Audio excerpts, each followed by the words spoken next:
हम बहुत ज्यादा बाधक नहीं बनेंगे, क्योंकि जिनको आप लोगों को सुनना है वो हमारे बीच में पहुंच चुकी है। अब आपको हम सबकी नेता अखिल भारतीय राष्ट्रीय महासचिव आदरणीय प्रियंका गांधी जी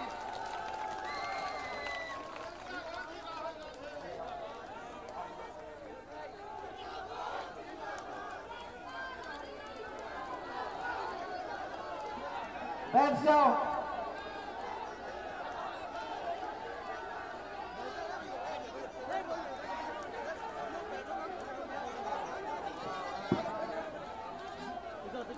पीछे हो जाओ, पीछे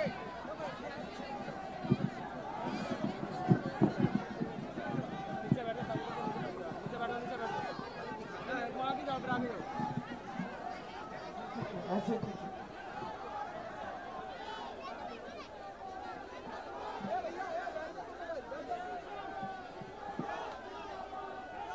बैठ जाइए, शांत हो जाइए। बहुत समय से इंतजार कर रही है, धूप बहुत है। आज पानी मिला नहीं? क्या पानी तो कोई पिला लेता है। जल्दी जल्दी बोलती हूँ, फिर ज्यादा कष्ट नहीं दूंगी। आप सब बैठिए, बैठ जाइए, नहीं तो फिर हल्ला करेंगे।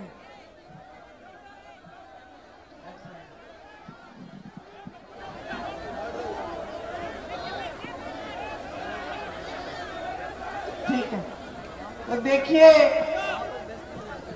मैं चुनाव के संदर्भ में यहाँ आपसे बातें करने आई हूँ।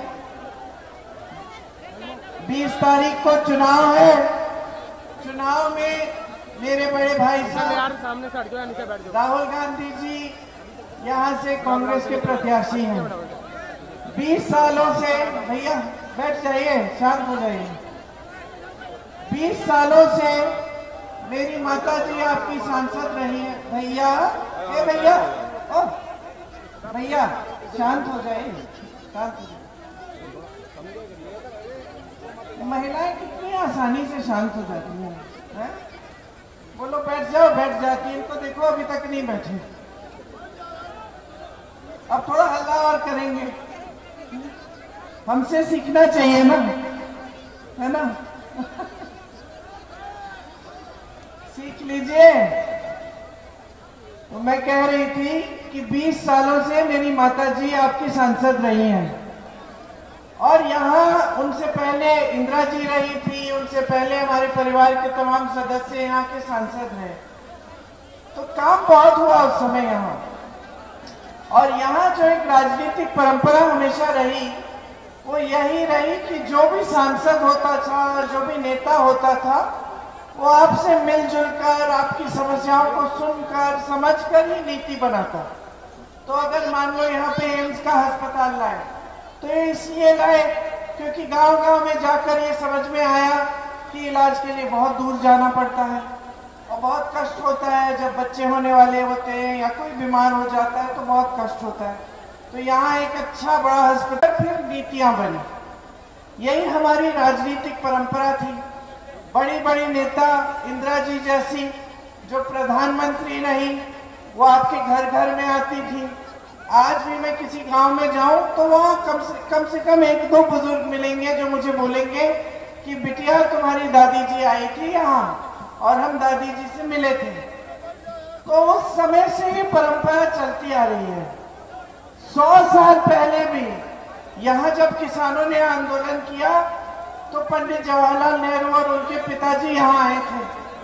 ये जागरूकता थी आपकी, और ये महानता भी है रायबरेली की कि हमेशा आपने लोकतंत्र के प्रति बहुत जागरूकता दिखाई। और यहाँ की नेताओं की भी महानता थी, उनकी परंपरा थी कि हमेशा आपके बीच आकर, आपसे मिलकर, आपकी समस्याओं को सुनकर ही नीतियां बनती, है ना? अब आज देश में क्या परिस्थितियां हैं? सबसे पहले तो आज देश में पूरी अलग तरह की राजनीति फैली हुई है। आज के नेता सोचते हैं कि यहाँ आने की जरूरत नहीं है जनता के बीच, कि जनता की समस्याओं को सुनने के बजाय वो जो करना चाहे वो करते रहते हैं। और इसका सबसे बड़ा प्रतीक, सबसे बड़ा मिसाल हमारे अपने प्रधानमंत्री मोदी जी हैं। हंस रहे हो? आप सोचो कि मान लो परिवार के मुखिया हैं और परिवार उनका ध्यान सिर्फ इस तरफ होता है कि वो बड़े बड़े मतलब या तो किसी कोई बड़ा जश्न मनाएंगे, गाजा बाजा बहुत पसंद है उनको, जहां जाएंगे गाजे बाजे के साथ जाएंगे। और परिवार के जो सदस्य हैं वो बार बार कहे जा रहे हैं भाई हमारे पेट में खाना नहीं है, कुछ कमा के हमें दे दो, हमारी मदद कर लो। वो कहते हैं मैं मान सम्मान बढ़ा रहा हूं परिवार का, देखो आज मैं भोज कर रहा हूं 100 लोगों के लिए, लेकिन आपकी सुनवाई नहीं करते जो परिवार के सदस्य हैं। तो आपको क्या लगेगा कि ये तो बड़ा अजीब सा मुखिया है ना। अब कुछ ऐसी परिस्थितियां बन गई हैं, देश के जो मुखिया हैं उनको इवेंट पसंद है बड़े बड़े। आप टीवी चलाएंगे तो आपको दिखेगा कि दुनिया भर के प्रधानमंत्री आए हुए हैं, दुनिया भर के राष्ट्रपति आए हुए हैं, बड़ा बड़ा इवेंट हो रहा है और सब गाजा बाजा ताम झाम लगा हुआ है, उसमें बड़े बड़े सेठ दिखेंगे उनके साथ। लेकिन जनता से तो कट चुके हैं, एक गरीब आदमी नहीं दिखेगा उनके इर्द गिर्द। वाराणसी उनका संसदीय क्षेत्र है। अब आप भी यहाँ रायबरेली में इंदिरा जी के संसदीय क्षेत्र थे, वो भी प्रधानमंत्री थी, वहां पे राजीव जी प्रधानमंत्री थे जब अमेठी उनका संसदीय क्षेत्र था। आते थे, गांव गांव जाते थे, सुनते थे, समझते थे, कहते इस गांव में सड़क नहीं है, यहाँ बनवानी है, ये परंपरा थी। आज मोदी जी 10 साल से वाराणसी के सांसद रहे हैं, एक बार किसी गांव में नहीं गए, एक बार किसी किसान से नहीं पूछा कि क्या समस्या है, कैसे चल रही है जिंदगी तुम्हारी।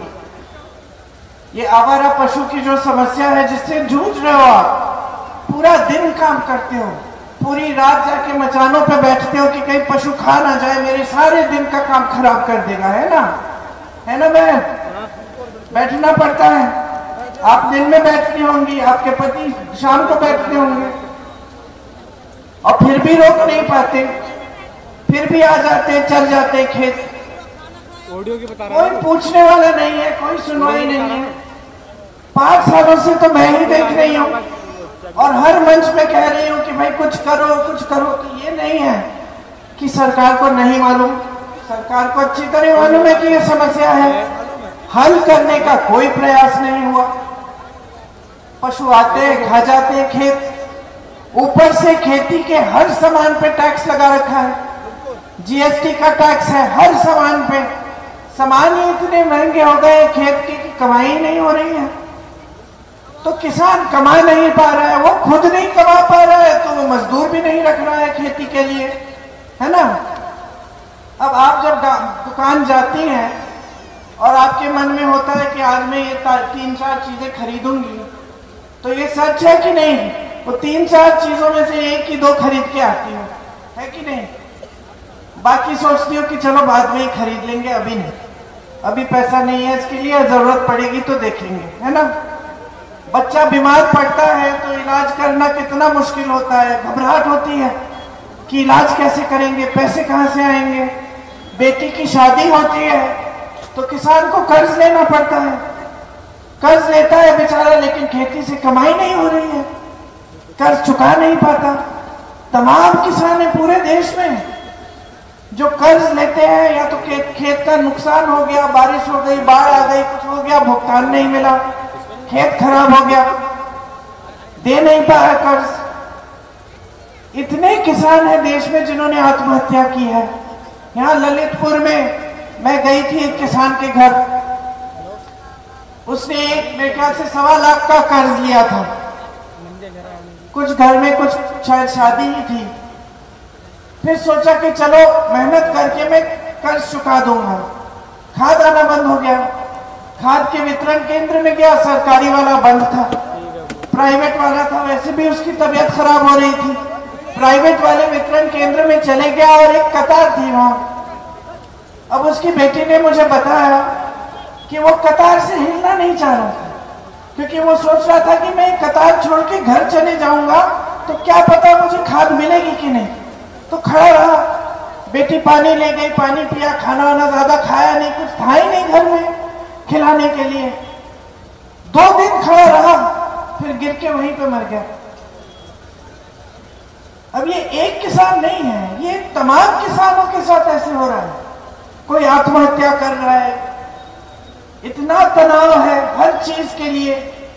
जिंदगी में इतनी मुश्किलें हैं, मुश्किलें बढ़ती ही चली जा रही हैं। तमाम जो नौजवान हैं बेरोजगार खड़े हैं। अब आज बहनों, जितने भी गरीब परिवार के हो, आज वो जमाना नहीं रहा कि बच्चा जैसे ही बड़ा हो गया आपने बोला चलो खेती में काम करो। ये जमाना नहीं रहा।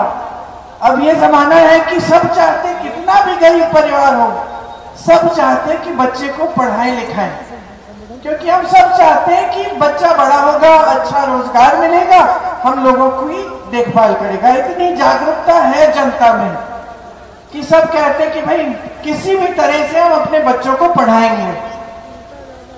अब आप मेहनत करते हो, पढ़ाते हो बच्चों को, पाठशाला से गुजर के फिर निकल के फिर वो विश्वविद्यालय जाता है, डिग्री लाता है, कोई बीएससी करता है, कोई बीटेक करता है, कोई परीक्षा करता है भर्ती की। पता चला परीक्षा पेपर लीक हो गया। पेपर लीक हो गया, फिर से बेचारा 6 महीनों में दोबारा परीक्षा करेंगे। चलो 6 महीने में बेचारा फिर से तैयारी करता है, फिर परीक्षा देता है, फिर कोई घोटाला हो जाता है। और ऐसे बच्चों से मिली हूं मैं यहाँ, जब मैं यूपी में 2-3 साल पहले काम करती थी, कि 26-28 साल के हो गए हैं। परीक्षा देते देते घोटाला होता है, पेपर लीक होता है, बेचारे इंतजार करते हैं। अब इतनी मेहनत की है, माँ बाप ने कहीं ना कहीं से मेहनत करके पैसे इकट्ठे करके पढ़ा दिया है और बोला ठीक है बेटा ट्यूशन की फीस हम भर देंगे। बोझ बन रहा है परिवार पे, उसको शर्म आ रही है कि अभी तक नौकरी नहीं मिली है और वो इंतजार कर रहा है कि अभी सूची निकलेगी, अभी नियुक्तियां निकलेंगी। और मैं जब बात करती थी उनसे, मुझे कहते थे कि दीदी समझ में ही नहीं आ रहा है, 5-6 साल हो गए, हम बार बार पेपर दे रहे हैं, हम इंतजार कर रहे हैं कि नियुक्ति की सूची आएगी। अब हमें समझ नहीं आ रहा है कि हम इंतजार करते रहें कि फिर छोड़ दें, इंतजार छोड़ दें और कहीं जाके कहीं नौकरी प्राइवेट में या कहीं हम नौकरी ले लें। समझ में नहीं आ रहा है, क्योंकि हमने इतनी मेहनत की है, परिवार ने इतनी मेहनत की है हमको पढ़ाने के लिए, हमने परीक्षा भी दी है, हमारे इतने साल भी ऐसे ही बीत गए इंतजार करते करते कि अब लगता है कि कल को हम कहीं जाके नौकरी ले लें और यहाँ नियुक्ति आ जाएगी तो क्या होगा। तो ये परिस्थितियां हो गई है कि आप चाहे पढ़ाएं लिखाएं कुछ भी करें, मेहनत करें, 2-2 3-3 लोग परिवार में कमा रहे हैं, लेकिन फिर भी पूरा नहीं हो रहा है, फिर भी बच्चे बड़े हो रहे हैं, रोजगार नहीं मिल रहा है, काम नहीं हो रहा है, खेती से कमाई नहीं हो रही है। और ये परिस्थितियां बनी कैसे? ये ऐसे ही बनी, जो मैं कहानी बता रही थी आपको मुखिया के बारे में, ऐसे ही बनी क्योंकि हमारे देश के जो मुखिया हैं उनका ध्यान ही कहीं और है। देश की जो रोजगार कहां से बनते थे, आपने देखा होगा यहाँ दादी जी ने ITI शुरू किया, ITI खोला, डिजाइन इंस्टीट्यूट आया, अमेठी में डिजाइन इंस्टीट्यूट, BHEL, HEL जैसी बड़ी बड़ी संस्थाएं आई। ये सरकारी संस्थाएं होती थी, इनसे रोजगार मिलता था। अब आस्ते आस्ते इनकी जो सब्सिडी है इनका निजीकरण हो रहा है। ठीक है, निजीकरण बुरा नहीं होता अपने आप में, लेकिन अगर सारी देश की संपत्ति उठाकर प्रधानमंत्री 4-5 बड़े बड़े खरबपतियों को दे दे तो ठीक नहीं होता।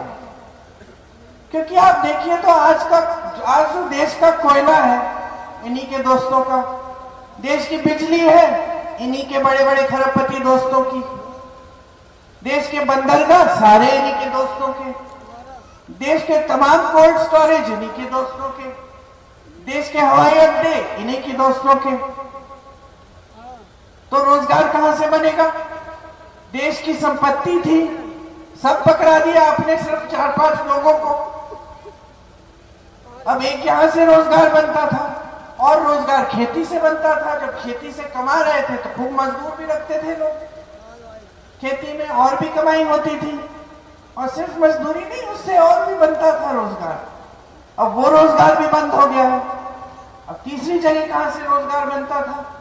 छोटे दुकानदारों से, छोटे बिजनेस, मान लो आपने मैन्युफैक्चरिंग का यूनिट खोल दिया, जो भी हो, चप्पल बना रहे, जूते बना रहे, कुछ और बना रहे, तो आपने वहां से रोजगार दिलवा दिए लोगों को।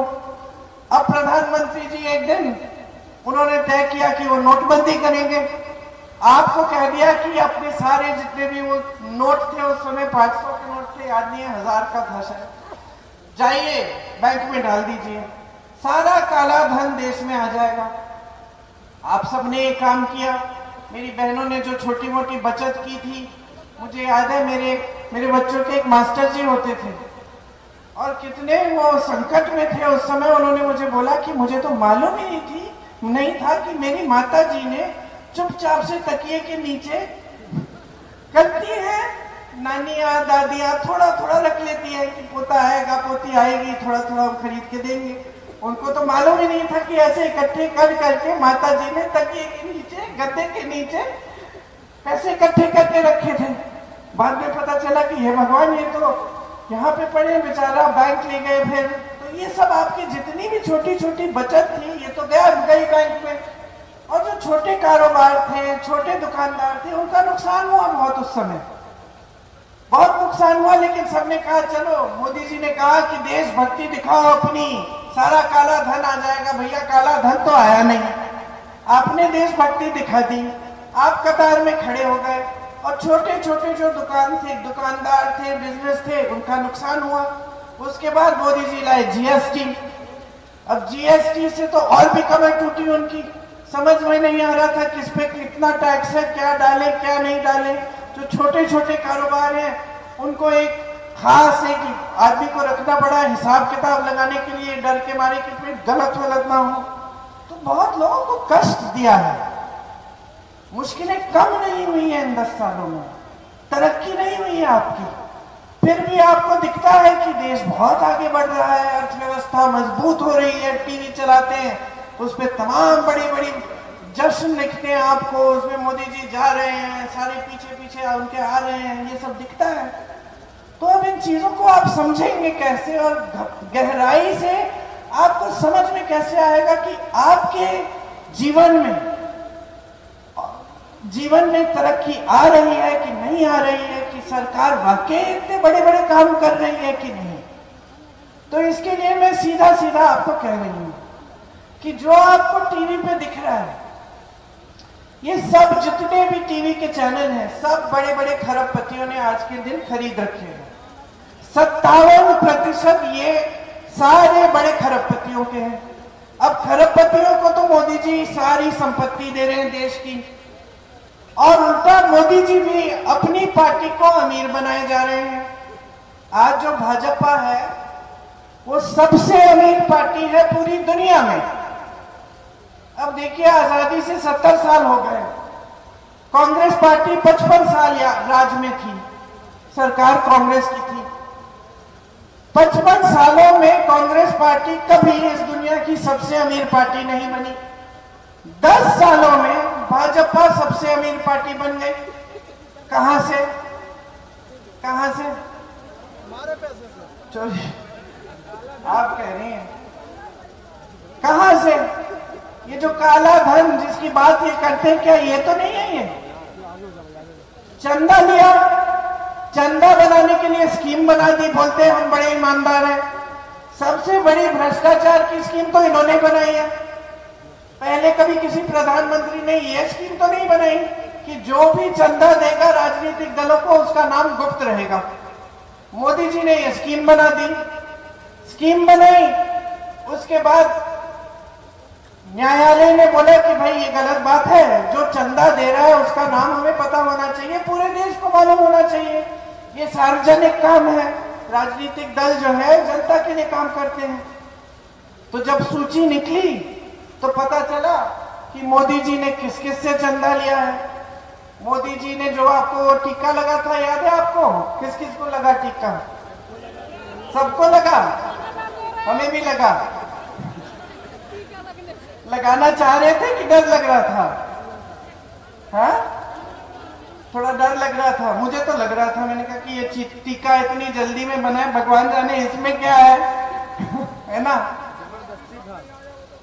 खैर, हम सबने लगाया।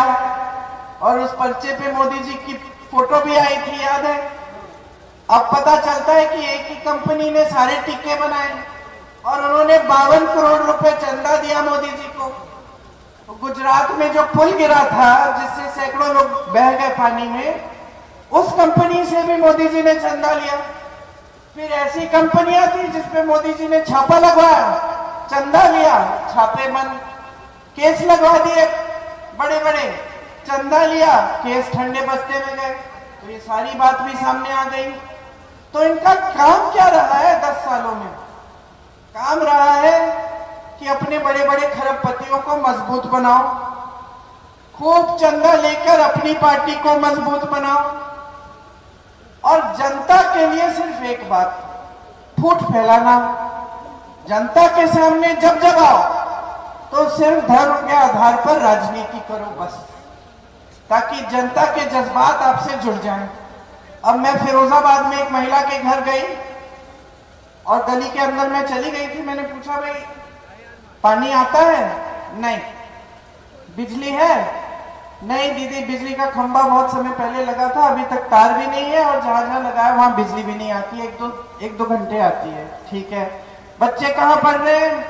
वो फीस नहीं भर पा रही हूँ मैं, तो मैं पाठशाला नहीं भेज रही। तो क्या करते हैं? पूरे दिन खेलते हैं, थोड़ी बहुत हम लोग जो सिखा सकते हैं सिखा देते हैं। तो मैंने कहा, विधायक कौन से दल का है? कहती है भाजपा का है। उस समय विधायकी के चुनाव थे। तो मैंने कहा, फिर किसको वोट दोगी? अब दीदी देना तो इन्हीं को है। क्यों? हमारे घर आए थे दुरदुरिया करने। हंस रही है। आए हैं लगता है आपके घर भी। हमारे घर आए थे दुरदुरिया करने, हमसे वचन ले लिए भगवान के नाम कि हम भाजपा को वोट देंगे। कहते हैं कि बाकी पार्टियां धर्म विरोधी हैं। तो बताइए, मैंने उसको समझाया कि देखो, ये विधायक कितनी बार विधायक बना है? 2 बार बन चुका है। अब तुम तीसरी बार बनाने वाली हो। अब इसको तो पता चल गया कि काम करने की जरूरत नहीं है। मैं घर चले जाऊंगा इनके, भगवान का नाम लूंगा, बोल दूंगा ये वो, मंदिर मस्जिद की बात कर लूंगा और वोट मुझे मिल जाएगा। तो फिर मैं काम क्यों करूं? तो आदत किसने बिगाड़ी? तो मैंने समझाया, अरे बहन आदत बिगाड़ रही हो। और रायबरेली में तो क्या आदत थी, आपने क्या बनाई थी नेताओं की? इंदिरा जी आती थी, डांट खा लेती थी आपसे। आप कहते थे कि मेरी सड़क आपने बना दी, इसको पक्का क्यों नहीं किया? मैंने खुद अपने पिताजी को देखा है, खूब डांट खाते हुए कि खम्भे लगा लिया आपने 6 महीने पहले, अभी तक तार नहीं डलवाया, वोट नहीं देंगे हम। हाँ, प्यार तो करते हैं आपसे, आइए चाय पिए, लेकिन वोट नहीं देंगे। ये बात होती थी। अब ये थी राजनीतिक परंपरा, बदल गई है। अब सब धर्म के आधार पर, जाति के आधार पर आपको गुमराह करने में पड़े रहते हैं। प्रमाण क्या है? देश के प्रधानमंत्री, जिनका सबसे बड़ा पद है देश में, सबसे बड़े पद पे बैठे हुए हैं, और क्या भाषण देते हैं? कहते कि सावधान हो जाओ, कांग्रेस पार्टी के पास एक मशीन है। सुन लीजिए, मैंने एक मशीन है, उसको लेकर आपके घरों के अंदर आएंगे और आपके मंगलसूत्र और आपका सोना चुरा के किसी और को दे देंगे। गुजरात में गए, गुजरात में कहने लगे कि भाइयों और बहनों सावधान रहो, 2 गाड़ियां हैं तो एक गाड़ी कांग्रेस वाले चुरा लेंगे, 2 भैंस हैं तो एक भैंस कांग्रेस वाले चुरा लेंगे। अब हंस रहे हो। हंसने वाली बात है, लेकिन दुख की बात भी तो है कि देश का सबसे बड़ा पद है, कैसे कैसे लोगों ने संभाला है। पंडित नेहरू, इंदिरा गांधी शहीद हुई देश के लिए, वाजपेयी जी सभ्य इंसान थे, मनमोहन सिंह जी जिसने देश को इतना आगे बढ़ाया। एक सभ्यता थी, एक स्तर था पद का, बातें होती थी तो काम की होती थी। चुनाव के लिए जब हम छोटे थे, आपकी उम्र के, प्रचार करने जाते थे पिताजी के लिए, तो मैं पूछती थी कि पिताजी क्या बात करूं? कहते बोलो कि हमने ये किया है, हमने ये सड़क बनाई है, BHEL आया है, वहां पे वो हवाई अड्डा बड़ा बना रहे हैं, बच्चों की पढ़ाई के लिए डिजाइन इंस्टीट्यूट और दूसरे जो इंस्टीट्यूट हैं वो लगवा रहे हैं, बड़ा अस्पताल खोला है, ये सब बोलो और बताओ जनता को कि हम किस तरह से विकास कराएंगे, ये कहते थे वो। और हमारा प्रचार भी यही होता था। हम आपके बीच आते थे तो कहते थे भाई हमने इतने रोजगार दिलवाए हैं और दिलवाने हैं, ये बड़े बड़े उद्योग खोले हैं। आजकल इनका प्रचार भैंसों और सोना कोई चुरा लेगा और ऐसी फिजूल की बातों पर हो रहा है। तो अब सोचने वाली बात यह है कि अगर काम किया होता, अगर वाकई इन्होंने 10 सालों में रोजगार दिए होते, महंगाई कम की होती, महिलाओं के लिए कोई अच्छी स्कीम लाए होते, तो उसके आधार पर बोलते ना। आपके सामने प्रचार करने आते तो उसके आधार पर बोलते कि भाई हमने करोड़ों रोजगार दिए और अगले 5 सालों में हम करोड़ रोजगार देंगे। लेकिन ये तो बोलने की हिम्मत नहीं है क्योंकि कुछ किया नहीं। आज जनता समझ रही है कि कितने बड़े बड़े सपने दिखाए हमें भाजपा वालों ने। 2 बार इनकी सरकार हमने बना दी केंद्र में।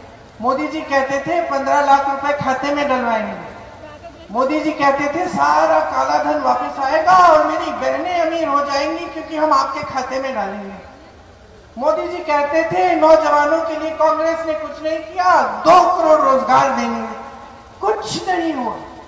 आज सबसे ज्यादा बेरोजगारी है देश में, 35 सालों में सबसे ज्यादा बेरोजगारी, 70 करोड़ बेरोजगार लोग हैं। पढ़े लिखे थे, शिक्षित है, लेकिन 70 करोड़ बेरोजगार है। मजदूरी नहीं मिलती ठीक ढंग से।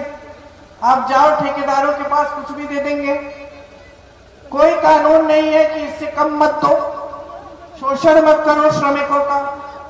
किसान कमा नहीं पा रहा है, बहनों के लिए कोई स्कीम नहीं है, महंगाई से जूझ रही है, सबसे ज्यादा बोझ उठाती हैं। मेरे भाषण सुनने के बाद घर जाएंगी, सफाई करेंगी, खाना पकाएंगी, जब तक सब लोग सोएंगे नहीं रात को तब तक नहीं सोगी, है ना। कोई सुनवाई है तुम्हारी? समाज में तो कमी होती है महिलाओं की सुनवाई, सरकार में भी नहीं है। ये तो सरकार का काम है। मेरे पिताजी ने पंचायती राज में आरक्षण दिया महिलाओं को तो सक्षम हुई। आज खूब सारी जो पंचायती राज में जो चुनाव जीत के आती हैं वो महिलाएं हैं। हमने यहाँ परियोजना शुरू की थी पूरे अमेठी रायबरेली में, उससे भी आप सक्षम हुए। इन्होंने क्या किया है? ये सब करने के अलावा ये धर्म की बातें और ये बड़े बड़े जश्न और ये बड़े अपने खरबपतियों को मजबूत करने के अलावा किया क्या है इन्होंने? अगर किया होता तो आपके सामने उसके आधार पर वोट मांगते। अब हम कह रहे हैं आपको कि हम कुछ गारंटी लाए हैं बहनें आपके लिए। हम समझ रहे हैं आपका संघर्ष क्या है, हम समझ रहे हैं कि कितनी मुश्किलें हैं जीवन में। इसीलिए हमने तय किया है कि अगर हमारी सरकार आएगी तो जो गरीब परिवार है उसमें जो सबसे बड़ी महिला है उसको 1 लाख रुपए सालाना हम देंगे। हर महीने 8,500 रुपए हम डालेंगे आपके खाते में, क्योंकि हम पहचानते हैं कि जो घर का काम है उसको आज तक पहचाना नहीं गया। आप उतनी मेहनत करती हो घर पे जितनी बाहर करती हो। खेत में जाओगी, मजदूरी करोगी, उतनी मेहनत करोगी, घर पे आओगी। आसान नहीं है बच्चों की परवरिश करना, सबके लिए खाना पीना देखना। और जब मजदूरी नहीं मिलती है 2-3 दिन की, जब किसी को भूखा रहना पड़ता है तो कौन भूखा रहता है? आप ही रहती हैं। तो हम पहचान रहे हैं, इसलिए हम कह रहे हैं कि आपकी मदद के लिए ये हम स्कीम लाएंगे, गारंटी है हमारी। अब आप बोलोगे कि आप भी मोदी जी जैसे आप भी वचन करके चली जाओगी, हमें क्या मालूम। तो 2 प्रमाण है इसके। एक तो कि जितना भी काम रायबरेली अमेठी में हुआ वो ज्यादातर काम कांग्रेस पार्टी के सांसदों ने किया। इत्तेफाक से मेरे परिवार के सदस्य थे, लेकिन कुछ भी बड़ी चीज देख लो, चाहे वो सड़कें हो, चाहे वो अस्पताल हो, चाहे उद्योग हो, चाहे कोई भी सुविधा हो, वो कांग्रेस पार्टी ने की। और पूरे देश में ही ऐसा है। मैं गिना सकती हूँ लेकिन फिर बैठे रहोगे आप देर के लिए अगर गिनाना शुरू करूंगी। तो एक तो प्रमाण ये है। दूसरा प्रमाण कि आज के दिन हमारे देश भर में जहां जहां कांग्रेस की सरकार है वहां जो हमने गारंटी दी उसको हम पूरा कर रहे हैं। तो कर्नाटका में हमने कहा था चुनाव से पहले कि महिलाओं के खाते में 2000 रुपए डालेंगे, प्रदेश की सरकार डालेगी। कर्नाटका में किसी भी बहन से पूछो, हर महीने 2000 रुपए उनके खाते में जा रहे हैं। सारी महिलाएं फ्री में बस यात्रा कर रही हैं। तो कर्नाटका की महिलाएं इतनी खुश हैं, पहली बार तीर्थ यात्रा पे धड़ाधड़ जा रही हैं, अपने मायके जा रही हैं, रिश्तेदारों से मिलने जा रही हैं, एक पैसा नहीं देना पड़ता। हमने कहा था छत्तीसगढ़ में हम किसानों का ऋण माफ करेंगे। सरकार बनी, 24 घंटे के अंदर अंदर हमारे मुख्यमंत्री जी ने ऋण माफ करना शुरू किया। उनसे पूछिए, ये आवारा पशु की समस्या थी, छत्तीसगढ़ में बहुत थी, जैसे यहाँ यूपी में है। तो हमारी सरकार ने सोचा इसको हल कैसे करें। तो जो गौशालाएं हैं उनको खूब मजबूत बनाया। कैसे? अच्छी अच्छी सुविधाएं दे दी। अब यहाँ की गौशालाएं आप देखिए, मैंने देखी है खूब, छप्पर नहीं है, धूप में लेटी हुई है सारी गैया, पानी नहीं है, खाने के लिए चारा नहीं है। और ऐसे भयानक वीडियो निकले थे 1-2 साल पहले जहाँ 40-50 ऐसे ही मर गई धूप में बगैर खाए पिए, और बुलडोजर से ये लोग इनको खोद रहे थे।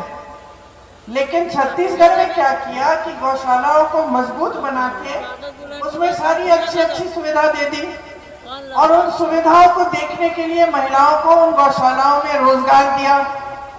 और जो दूध मिलता था वो गांव तक पहुंचाने के लिए महिलाओं को रोजगार दिया, और महिलाओं को सिखाया कि इसमें से खोया मिठाई कैसे बनाते हैं, फिर वो बेच पाई, तो उनकी कमाई हो गई। मैं ऐसी महिलाओं से मिली छत्तीसगढ़ में जिनकी 60 से 70 हजार की कमाई गौशालाओं में काम करके हो रही थी। और एक और बहुत बड़ी चीज की हमारी सरकार ने कि जो गोबर है, सरकार ने तय किया हम गोबर खरीदेंगे। तो गोबर खरीदना शुरू किया, उस गोबर में से गोबर गैस बना के गांव में भेजा। तो आपकी सुविधा भी हो गई, आपसे गोबर भी खरीदा। जब गोबर खरीदने लग गए तो लोगों ने कहा चलो हम जानवर रख ही देते हैं क्योंकि उससे हमारी कमाई हो रही है। समस्या सुलझा दी। आज छत्तीसगढ़ में जाए तो नहीं दिखेगा छुट्टा जानवर। अब हो सकता है भाजपा की सरकार वापस आ गई तो हो सकता है ये स्कीम बंद कर दे, लेकिन ये दिखाने के लिए आपको कि पूरे देश भर में प्रमाण है कि कांग्रेस की सरकारें आज के दिन क्या कर रही हैं। राजस्थान में हमने एक स्वास्थ्य बीमा निकाला, 25 लाख तक सबका जो जितने भी इलाज है मुफ्त में, सरकार पैसे दे रही है उसके लिए। तो राजस्थान में मैं ऐसे लोगों से मिली हूं, हार्ट पेशेंट थे, हार्ट का ऑपरेशन करवाया, एक पैसा नहीं देना पड़ा, पूरा बीमा से ढक लिया गया, मतलब कवर हो गया, सरकार ने दिया। यही स्कीम हम पूरे देश में लाना चाहते हैं। अगर इस चुनाव में हमारी सरकार बनती है तो 25 लाख का बीमा सबके लिए, सारे गरीब परिवारों के लिए, 25 लाख का तक जितना भी इलाज है सारा मुफ्त में। बच्चे जो बेरोजगार हैं लेकिन पढ़ाई किए हुए हैं, स्नातक पास हैं, उनके लिए पहली नौकरी पक्की, उनको एक हुनर को बढ़ाने के लिए उनको नौकरी भी मिलेगी और वो 1 लाख सालाना उस नौकरी से कमाएंगे जब तक कहीं उनकी स्थायी नौकरी ना लग जाए। पेपर लीक के खिलाफ हम सख्त कानून लाना चाहते हैं कि किसी ने गड़बड़ करने की कोशिश की तो सख्त कार्रवाई होगी। और नौजवानों के लिए 5,000 करोड़ का फंड लाएंगे कि आप अगर अपना कारोबार शुरू करना चाहते हैं, कुछ नया काम करना चाहते हैं तो उस फंड से आपको पैसे मिलेंगे। किसानों के लिए कर्ज माफी के लिए स्थायी आयोग, ताकि जब जब आप कर्ज के संकट में आप उस आयोग में जा पाएंगे, आपकी मदद होगी। जितने भी खेती के सामान हैं सारों पे से हम जीएसटी हटाएंगे, सस्ता करेंगे उनको। खेती किसानी से आप फिर से कमा पाओगे। आपको आज के दिन मुआवजा नहीं मिलता, हम कानून बनाएंगे कि आपको 30 दिन के अंदर अंदर पूरा मुआवजा मिलना है, पूरा भुगतान मिलना है। इसके अलावा जो न्यूनतम समर्थन मूल्य होता है, जो आजकल आपको मिलता नहीं है उपज के लिए, हम कानूनी अधिकार बना देंगे किसानों का। आपको मालूम है कि नहीं, ये 5 किलो का जो बोरा देते हैं ना, अच्छा है, ठीक है।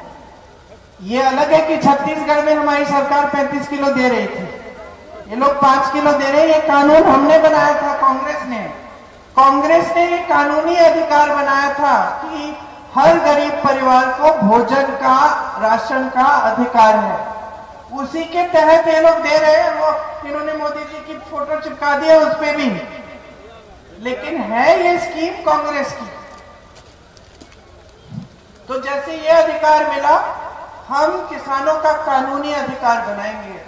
बाद में कोई सरकार आए जाए, उसको न्यूनतम समर्थन मूल्य आपको देना ही पड़ेगा।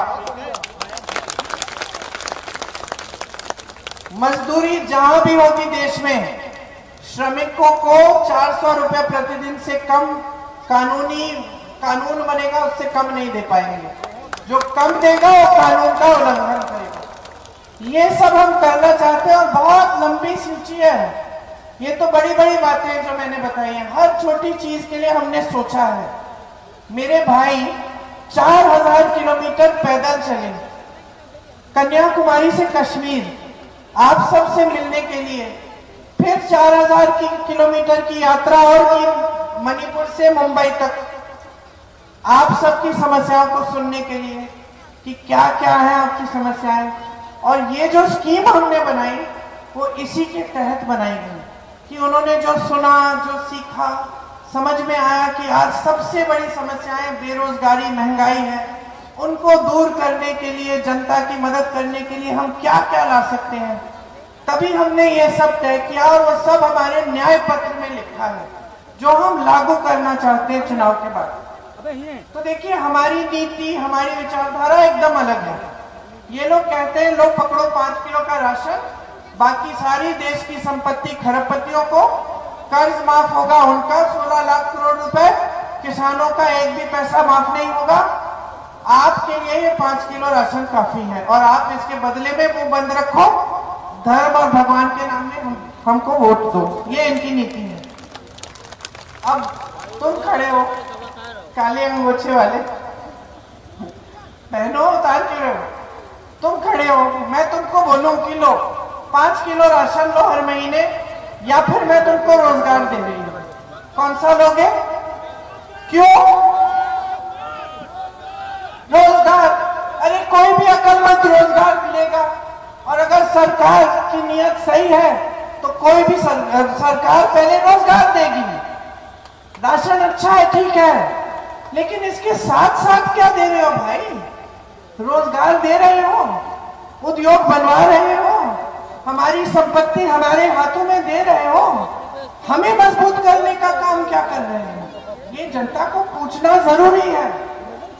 आप समझदार हो, समझ रहे हो, तो इनकी भी नियत समझो ना।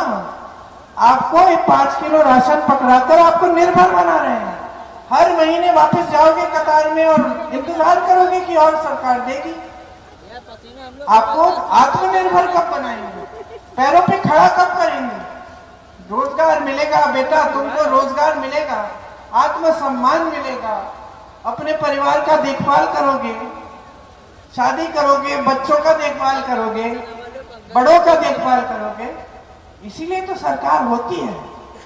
इसीलिए मैं आपसे सिर्फ ये कहने आई हूं, अब जागरूक बन जाओ। बहुत नाटक नौटंकी देख ली है इस देश ने।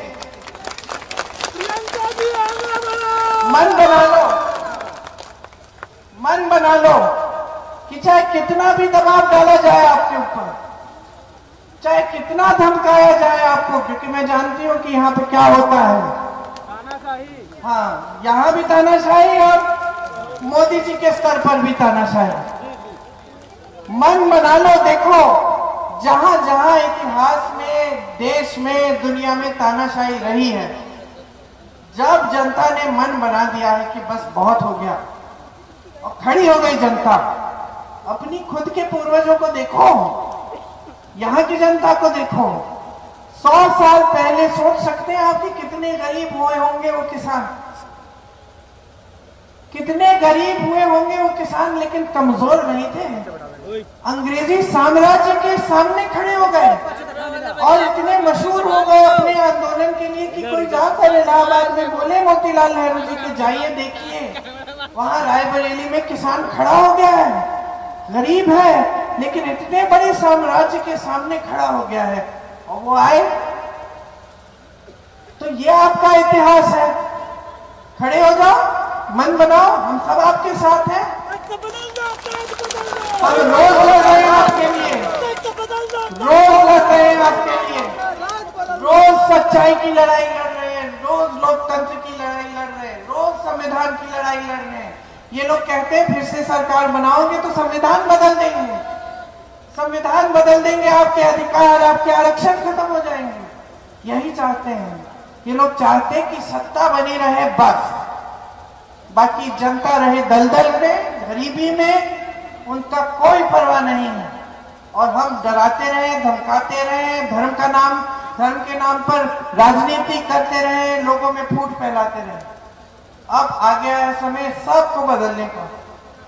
अपना भविष्य अपने हाथों में लो और हम सब हैं, पुश्तों से आपके साथ खड़े हैं, पुश्तों की आपकी मदद की है, आपका समर्थन किया है और आपके लिए लड़े हैं और लड़ते जाएंगे।